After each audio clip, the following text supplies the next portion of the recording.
Hi viewers, welcome to our channel. ప్రస్తుతం మనతో పాటు భరద్వాజ్ గారు సీనియర్ జర్నలిస్ట్ ఉన్నారు. వారితో ఒకసారి మాట్లాడదాం. సార్ నమస్కారం. సార్ నమస్తే అండి. సార్ అలనాటి హీరోయిన్ సౌందర్య గారిని చంపించింది మోహన్ బాబు గారే అంటూ ఒక చిట్టుబాబు అనే ఒక వ్యక్తి పోలీస్ స్టేషన్కి వెళ్ళి కంప్లీట్ చేయడం ఇప్పుడు చర్చనీయాంశంగా మారింది, సంచలనం కూడా మారింది. సార్ అంటే ఇన్ని సంవత్సరాల తర్వాత ఈ వ్యక్తి ఎవరు, ఇతను కంప్లీట్ చేయడం, అది కూడా మోహన్ బాబు గారి మీద ఇటువంటి ఆరోపణలు చేయడం ఏంటి అని చెప్పేసి కూడా మాట్లాడుతున్నారు. మరి అప్పుడు ఏం జరిగింది, మరి ఇప్పుడు ఈ ఇష్యూకి సంబంధించి మీరేం చెప్తారు సార్? ఏం జరుగుతుందో సార్? అంటే ఈ చిట్టిబాబు అనే అతను ఖమ్మం జిల్లాలో ఏదో రూరల్ ఏరియా నుంచి అక్కడ కంప్లైంట్ లాంచ్ చేశాడు. కంప్లైంట్ లాంచ్ చేస్తూ ఆయన అంటే ఆవిడ అప్పుడు 21 సంవత్సరాల క్రితం జరిగిన ఘటన ఇది. 2004 ఎన్నికల సందర్భంగా ఆవిడ భారతీయ జనతా పార్టీ తరఫున ప్రచారం చేస్తున్నారు. ఆ ప్రచారంలో భాగంగా తెలంగాణలో విద్యాసాగర్ రావు గారు ఆయన నియోజకవర్గంలో ఆవిడ పర్యటించాల్సి ఉంది. అక్కడికి వెడుతూ ఉండగా మధ్యలో ఈ హెలికాప్టర్ బ్లాస్ట్ జరిగింది. అయితే ఇతనేమంటాడు అంటే హెలికాప్టర్ బ్లాస్ట్ చేయించారు మోహన్ బాబు గారే అంటారు. మోహన్ బాబు గారికి విద్యాసాగర్ రావుకి పరిచయాలు బాగున్నాయి. బాగుండటం మాత్రమే కాదు, ఆయన సినిమాలో విద్యాసాగర్ రావు గారు సరదాగా ఒక క్యారెక్టర్ కూడా చేసినటువంటి ఒక చరిత్ర ఉంది.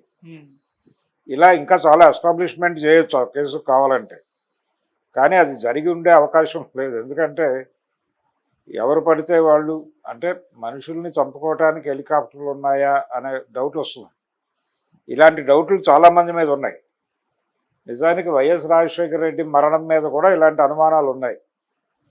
ఆ హెలికాప్టర్ని వాంటెడ్గానే బ్లాస్ట్ చేశారు పావురాల గుట్ట మీద అని ఒక దశలో మెయిన్ స్ట్రీమ్ మీడియానే రిలయన్స్ మీద వేలు చూపించింది. కేజీ బేసిన్లో జరిగినటువంటి ఆయిల్ తవ్వకాలకు సంబంధించి వాటాల పంపిణీలో తేడాలు వచ్చి రిలయన్స్ వాళ్ళే వైఎస్ రాజశేఖర రెడ్డిని చంపేశారు అని ఆ రోజుల్లో వార్తా కథనాలు రాసినటువంటి ప్రముఖ ఛానల్ ఎడిటర్ని, బ్యూరో చీఫ్ని అరెస్ట్ చేసి జైల్లో పెట్టినటువంటి చరిత్ర మనకు తెలుసు. కాబట్టి ఇది కూడా అలాంటి స్పెక్యులేషనే, అంతకుమించి ఏమీ కాదు. అయితే జల్పల్లిలో ప్రస్తుతం మోహన్ బాబు ఫామ్ హౌస్ ఉంది. ఆ ప్రాపర్టీ సౌందర్య గారిది అనేది అందరికీ తెలిసిన విషయం. చాలామంది ఆ జల్పల్లి గొడవ వచ్చినప్పుడే ఈ వార్త బయటకు వచ్చింది. ఆవిడ దగ్గర నుంచి ఆయన కొనుక్కున్నాడు అని. అంటే డాక్యుమెంట్స్ ఆయన పేరుతోనే ఉండుంటాయి బహుశా, లేకపోతే ఈ పార్టీకి క్లెయిమ్ చేసుకునేవాళ్ళు కదా. వాళ్ళ బ్రదర్ అమర్నాథ్ని ఏదో తక్కువ డబ్బులు ఇస్తాను నేనని మోహన్ బాబు అడిగాడని, ఆయన అంగీకరించలేదని, ఆ సందర్భంగా ఈ మర్డర్ జరిగిన తర్వాత రిజిస్ట్రేషన్ ఎవరు చేస్తారు ఆయనకి? అంటే సౌందర్యం చంపేసి అమర్నాథ్ని బెదిరించి రిజిస్ట్రేషన్ చేయించుకున్నాడా మోహన్ బాబు? ఆ లెవెల్లో అనుమానాలు రైజ్ చేసే పద్ధతిలో అతను కంప్లైంట్ ఉంది. ఇది ఒక స్పెక్యులేటివ్ కేసే, దీనిలో వాస్తవాలు ఉన్నాయని అనుకోనక్కర్లేదు, ఉండే అవకాశం కూడా లేదు. ఆవిడ ఎన్నికల ప్రచారంలో భాగంగా ఒక హెలికాప్టర్ని టోటల్గా తీసుకున్నారు. వాళ్ళే భారతీయ జనతా పార్టీ వాళ్ళే బుక్ చేసి ఆవిడని స్టార్ క్యాంపెయినర్గా ఆ ఎన్నికల్లో వాడాలనుకున్నారు సౌత్లో. ఆవిడికి 3 భాషల్లో ఆడియన్స్తో కనెక్షన్ ఉంది. తెలుగు, అలాగే తమిళ్, కన్నడ, ఈ 3 ప్రాంతాలలోనూ సౌందర్య సేవలు వినియోగించుకోవాలని వారు అనుకున్నారు. అప్పటికి ఆవిడ ఒక సినిమా ప్రొడ్యూస్ చేసున్నారు, ద్వీప అనే సినిమా. దానికి సంబంధించి ఆల్రెడీ ఆ యాక్టివిటీలో ఉండగా ఈ ఎలక్షన్ మొదలైంది. అంటే యూపీఏ పాలన ప్రారంభమయ్యేటువంటి దశ అది. అంటే వాజ్పేయి దగ్గర నుంచి మన్మోహన్ సింగ్ గారు పవర్ తీసుకుంటున్నటువంటి ఎన్నిక అది. బీజేపీ ఆ ఎన్నికల్లో ఎట్టి పరిస్థితుల్లోనూ గెలవాలి అనేటువంటి ఒక ఫైట్ చేస్తున్నటువంటి సందర్భం. వాజ్పేయి గారు దేశం వెలిగిపోతోంది అనే నినాదంతో ఎన్నికల ప్రచారానికి వెళ్ళాడు. ఎట్టి పరిస్థితుల్లోనూ కేంద్రంలో వాజ్పేయి గారి ప్రభుత్వాన్ని కొనసాగించాలి అనే ఒక పట్టుదలతో అన్ని అస్త్రాలని శస్త్రాలని ప్రయోగించారు. అందులో భాగంగానే సౌందర్య గారిని ఆవిడ పార్టీలో చేరారు. అప్పుడే చేరిన సందర్భంగా ఆవిడకు ఉన్నటువంటి స్టార్ వాల్యూ ఇవన్నీ క్యాలిక్యులేట్ చేసి ఆవిడని వినియోగించుకోవాలని అనుకుని ఆ హెలికాప్టర్ను కూడా వారే ఇన్ టోటల్ ప్రోగ్రామ్ షెడ్యూల్ ప్రకారం ఆవిడికి ఇబ్బంది లేకుండా ఈ ట్రావెలింగ్ అనేది ఇబ్బంది కాబట్టి ఒక హెలికాప్టర్ని పెట్టేసి ఆవిడకి ఇబ్బంది లేకుండా ప్రయాణాన్ని సదుపాయం చేయడం కోసం ఏర్పాటు చేశారు తప్ప మర్డర్ చేయడానికి కాదు. బీజేపీని ఇన్ టోటల్ కంట్రోల్లో తీసుకోగలిగితే తప్ప మోహన్ బాబు అది చేయలేడు. మోహన్ బాబు గారు అప్పటికి ఆ కండిషన్ కాదు, ఆయన అటువంటి పని చేసుకుంటాడు అని అనుకోవడం కూడా కష్టమే. అయితే ఈ కేసు నమోదైంది, దీని మీద ఎలా వ్యవహరిస్తుంది పోలీసు వ్యవస్థ ఎలా వ్యవహరిస్తుంది అనేది చూడాలి. ఇలాంటి కేసులు చాలామంది మీద రకరకాలుగా పెడుతూ ఉంటారు.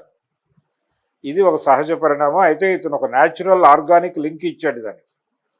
ఆ లింక్ ఏంటంటే బీజేపీ తెలంగాణ రాష్ట్ర ఎన్నికల ప్రచారం కోసం ఆవిడని తీసుకొస్తుండగా హెలికాప్టర్ని ఈయన క్యాప్చర్ చేశాడు అనేది ఒక పాయింట్.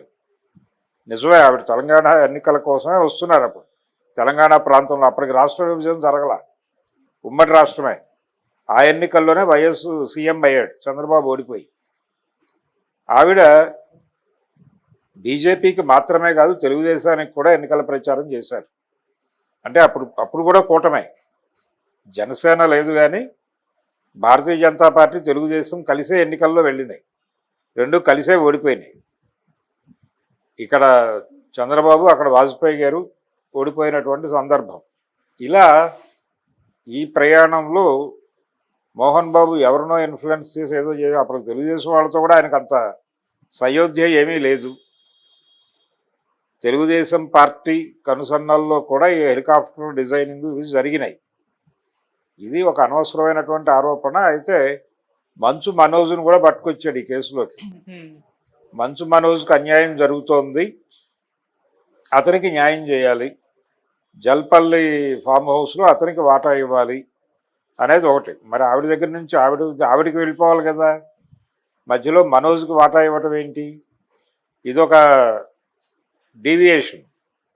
ఇలాంటి కొన్ని డీవియేషన్స్తో రకరకాల గందరగోళాలతో ఉంది. అది సెన్సేషనలైజ్ చేయటానికి విషయాన్ని, తన పేరుని సెన్సేషనలైజ్ చేసుకోవటానికి కొంతమంది ఇలాంటి కేసులు పెట్టడము, అలాగే ఇలాంటి అంశాలు మాట్లాడటము.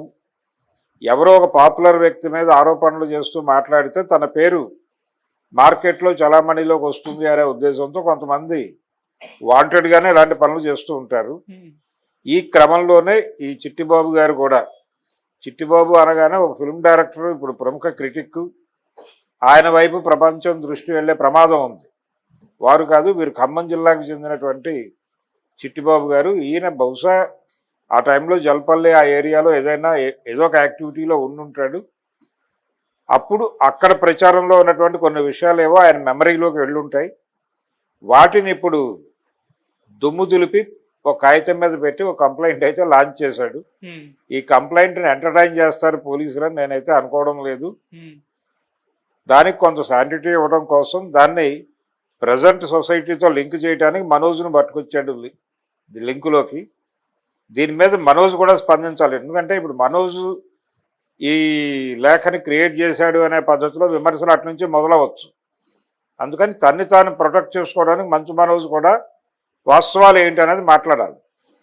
అంటే సౌందర్య గారి దగ్గర నుంచి నిజంగానే అది కొనుగోలు చేశారా, అలా డాక్యుమెంట్స్ ఉన్నాయా, ఇవి కూడా పెద్ద కష్టమేం కాదు. వెళ్ళిపోయి దాని తాలూకా అడంగళ్ళు అడిగితే ఇస్తారు. వాటిలో చూస్తే ఎవరి నుంచి ఎవరు కొన్నారు అనేది అర్థమైపోతుంది. అయితే ఆవిడ కొనడానికి ప్రయత్నం చేసినటువంటి స్థలం ఈయన కొన్నాడు అనేది ఒక వెర్షన్, ఆవిడ దగ్గర నుంచి నేరుగా కొన్నాడు అనేది ఒక వెర్షన్. ఇలా 100 కథనాలు ఉన్నాయి ఆ జల్పల్లిని దీని మీద ప్రచారంలో. వాస్తవాలు ఏమిటనేది వాళ్ళే ఒకసారి ప్రెస్ ముందుకు పెట్టేస్తే ఈ స్పెక్యులేషన్స్ అన్నిటికీ ఒక ఫుల్ స్టాప్ పడుతుంది. మరి ఆ తరహా ప్రయత్నం ఏదైనా మోహన్ బాబు చేస్తాడేమో చూడాలి. ఏది ఏమైనా ఇది సెన్సేషన్ కోసం క్రియేట్ చేసింది తప్ప సౌందర్యాన్ని మోహన్ బాబుని చంపడం అనేది అది రాంగు. మోహన్ బాబు కూడా ఒక ప్రమాదంలో ఇరుక్కున్నాడు. ఆ ఎన్నికల కంటే ముందు 97లో జూబ్లీ కార్ బ్లాస్ట్ కేసులో యాక్చువల్గా పరిటాల రవి పక్కన కూర్చున్నాడు ఆయన. వాళ్ళు టార్గెట్ చేసింది ఆ కారునే. ఆ కారు నిజంగానే పేలుంటే మోహన్ బాబు గారికి కూడా ఇబ్బంది అయ్యేది. ఆ సినిమా తర్వాత తెలుగు సినిమాలో నటించడానికి సౌందర్య గారు భయపడ్డారు. ఆ సినిమాలో హీరోయిన్ ఆవిడే, శ్రీరాములయ్యలు. భయపడిన తర్వాత మోహన్ బాబే ధైర్యం చెప్పి అదేం లేదని ఆ సినిమాలో యాక్ట్ చేయించాడు ఆవిడ చేత. అలా మోహన్ బాబుతో గుడ్ రిలేషన్ ఉండేది. ఆవిడకి మంచి క్యారెక్టర్లు ఇచ్చారు వాళ్ళ బ్యానర్లో. ఆవిడ వలన హిట్ అయిన సినిమాలు కూడా ఉన్నాయి. పెదరాయుడు కావచ్చు, ఆ తర్వాత వచ్చిన సినిమాల్లో కూడా ఆవిడ వేషం వేశారు. అందుకని ఇది ఉన్న స్పెక్యులేటివ్ స్టోరీ, ఒక సెన్సేషనలైజ్ చేయటం కోసం చేసినటువంటి కేసు తప్ప మరేం కాదు. ఓకే సార్, మీరు ప్రెస్ మీట్ పెట్టి చెప్పాలి అని అంటున్నారు, అవసరం ఉందంటారా? ఎవరో ఎక్స్ అనే పర్సన్ ఈ విధంగా కంప్లైంట్ చేస్తే ఇప్పుడు మోహన్ బాబు గారు బయట కంప్లైంట్ అని కాదండి, దాని చుట్టూ 100 కథలు అల్లుతున్నారు. కథలు అల్లటం అంటే ఇన్ ది సెన్స్, ఇప్పుడు మొన్న మనోజ్ గొడవ చేశాడు.